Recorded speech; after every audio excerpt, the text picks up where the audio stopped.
Shalom and good evening. This is TV7 Israel News broadcasting to you from Jerusalem. And in today's top stories, two 13-year-old girls attack an Israeli security guard in the last of a series of attacks in the Jewish state. Prime Minister Benjamin Netanyahu announces he will look into possibilities to revoke Knesset membership of three whom visited families of Palestinians that committed acts of terror. The United Nations chief announces London donor conference as biggest amount of money raised in a single day for a single humanitarian crisis.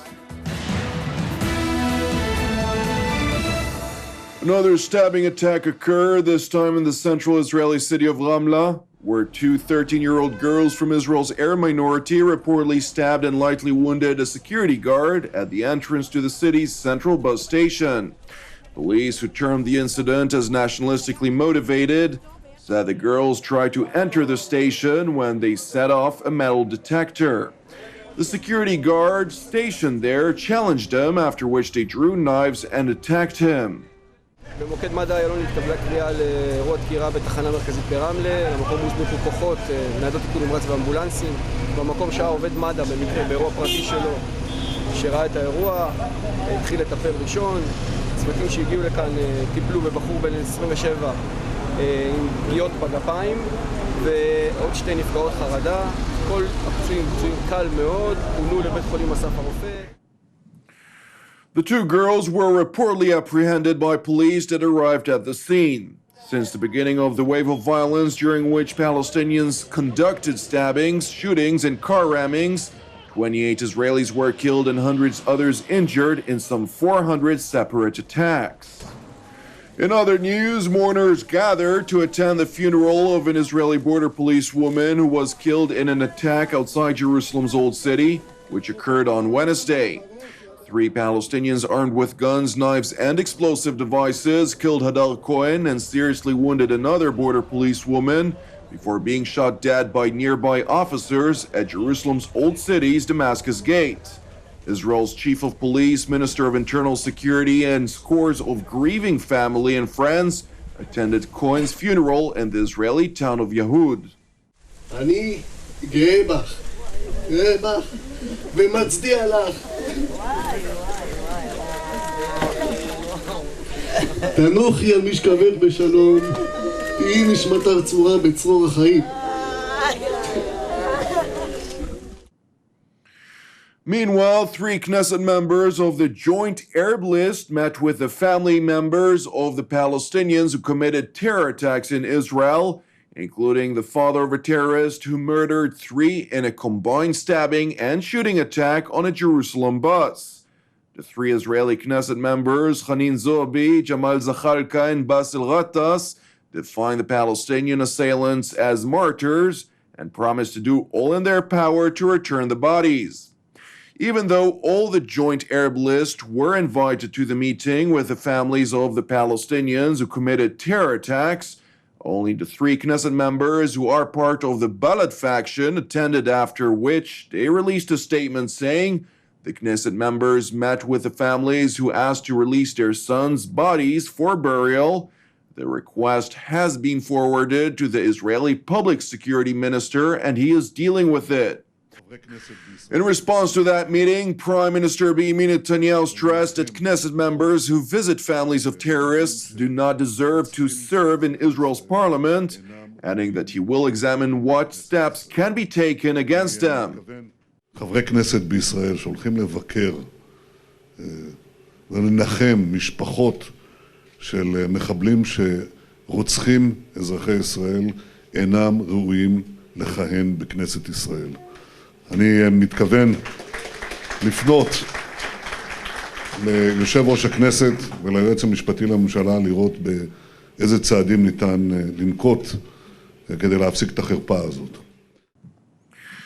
Now in other news, an Israeli court jailed two Jewish teenagers, one for life and the other for 21 years, over what was defined as a revenge murder of a Palestinian teenager in Jerusalem, which was said to be one of the triggers of the 2014 Gaza war.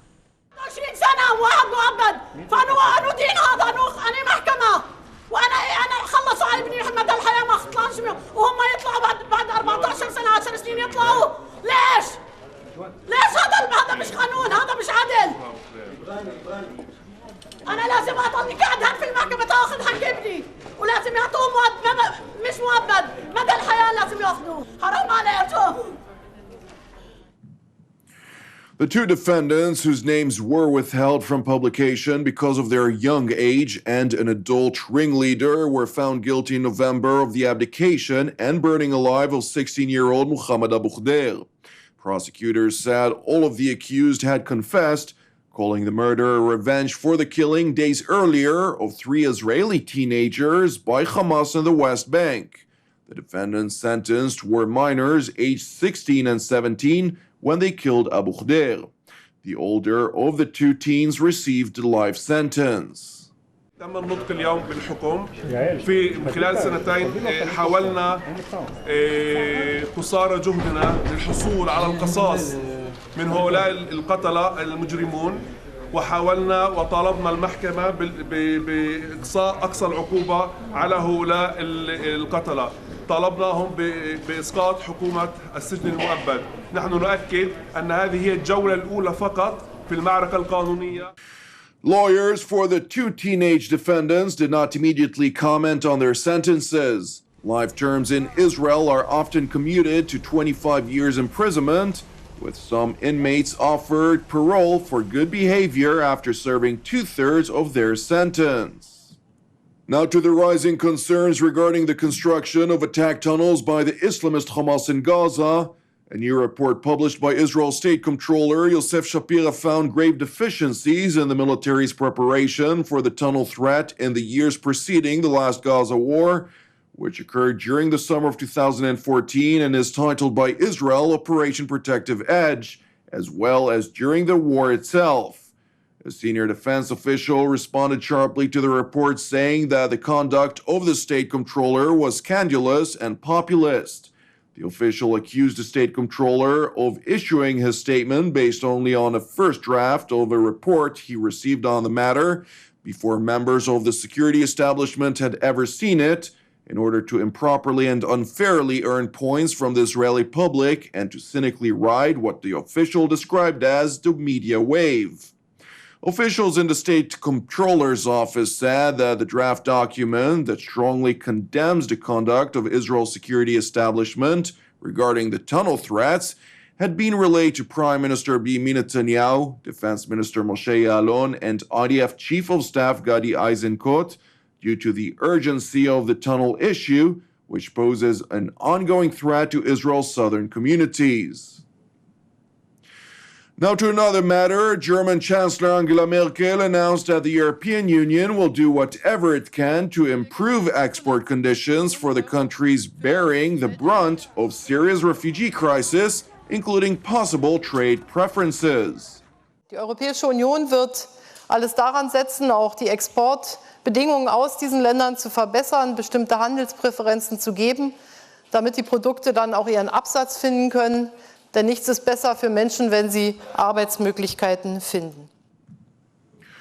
Chancellor Merkel spoke at a news conference at the end of a donor conference for the Syria crisis in London, after Turkey, Jordan, and Lebanon, which host a vast majority of Syria's over 4 million refugees, agreed to take measures to give the new arrivals access to education and the labor market. Speaking at that same event, UN Secretary General Ban Ki-moon said the $11 billion pledged at the London conference represented the biggest amount of money raised in a single day for a single humanitarian crisis. Thank you for watching us. You're praying for the peace of Israel and the peace of Jerusalem. I'm Jonathan Hassan of Erev Tov and Shabbat Shalom, and we will see you again on Monday at the same time.